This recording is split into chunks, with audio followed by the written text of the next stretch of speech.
Hello guys, welcome to my blog. तुम्हाला सगळ्याला माहीतच आहे मागच्या व्हिडिओवरून की मी आता गावी आलेली आहे. आम्ही तर रात्री 7:20च्या ट्रेनला बसलो होतो.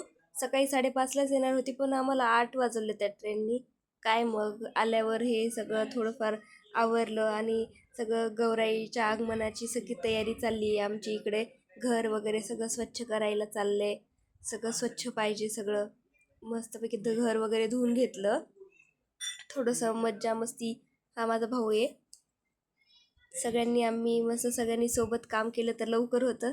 याचं थोडंसं काहीतरी चाललंय मस्त मज्जा करून हा घर वगैरे धुतोय. बरंच तेवढं काम तरी करतोय. भावाला थोडं गोडीनं बोलावं लागतं ना, थोडंसं काम वगैरे करायला हेल्प करतो. सगळ्यांनी काम केलं तर लवकरच होतं. तसं मला मी तर काही काम नाही केलं. मी मस्त फिरत होते यांना. मग नंतर थोडंसं यांचं चाललं होतं सगळं. तर मकर वगैरे तर आम्ही सगळी तयारी करून घेतली होती. नंतर हे पावलं वगैरे सगळं हे केले, आम्ही घेतले. गौराईच्या आगमनाची तयारी झाली आमची इकडे. सगळं पूजा वगैरे करण्यासाठी आईनं हे सगळं गौराई काढून ताटात वगैरे ठेवून सगळं पूजा वगैरे केली यांची मस्त.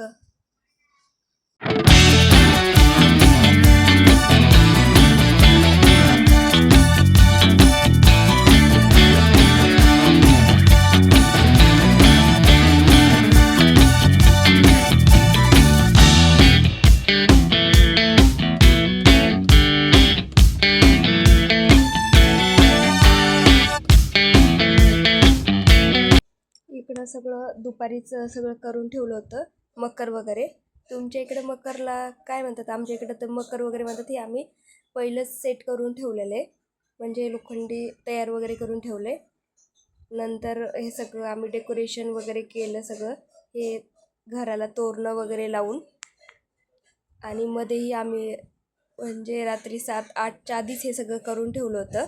नंतर खूप लेट होतो ना सगळं करायला, साड्या वगैरे थोडंसं आहे अवघड काम आहे. नंतर मग हे आमचं चालू झालं साड्या वगैरे नेसवणं. तरी आम्हाला हे करायला 10 वाजले रात्रीचे. फायनली हे सगळं आम्ही साड्या वगैरे नेसून गौराईंना तयार केलं. हे सगळं लाईट वगैरे थोडंफार डेकोरेशन.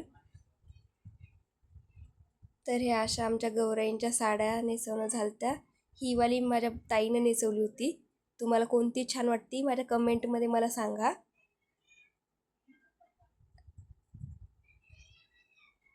आणि ही साडी मी नेसवली होती. तर मला नक्की सांगा तुम्हाला कोणाची साडी जास्त म्हणजे नेसवलेली आवडली, माझ्या ताईची का माझी. मी फर्स्ट टाईम साडी नेसवली होती गौराईंना. नंतर थोडंफार रेडी झालं होतं आमच्या गौराई इथे 10-10:30 वाजता साडी वगैरे घालून त्यांना. नाहीतर असं खूप टाईम लागतो. तसंच मला बाकी सगळं डेकोरेशन आमचं बाकीच होतं. एवढं सगळं झालं होतं तरी हे अर्धं तर झालंच होतं. हे सगळं हे फायनल लुक आहे आमच्या गौराईंचा. सगळं सेट झालं आहे आत्ता, सगळं ठेवून वगैरे.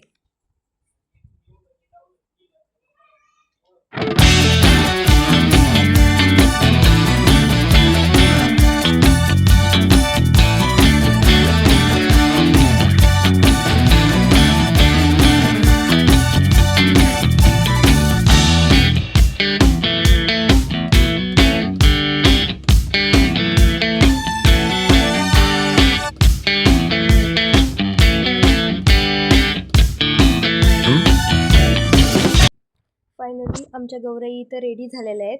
हे सगळं फायनल लुक आहे. सगळं राशी वगैरे मांडलेले आहेत आणि बाकी थोडासा खेळ वगैरे. आणि इकडे सगळं आम्ही सकाळी शूट केले कारण रात्री खूप उशीर झाला होता. तर चालेल, माझे 3 दिवसाचे नक्की ब्लॉग पहा पूर्ण गौराईचे. उद्या गौराईंना जेवायला वगैरे, तर पूर्ण ब्लॉग पहा आणि शेअर करा, लाईक करा आणि कमेंट करून सांगा की आमच्या गौराई तुम्हाला कशा वाटते. तर चालेल, भेटू माझ्या नेक्स्ट ब्लॉगमध्ये. बाय.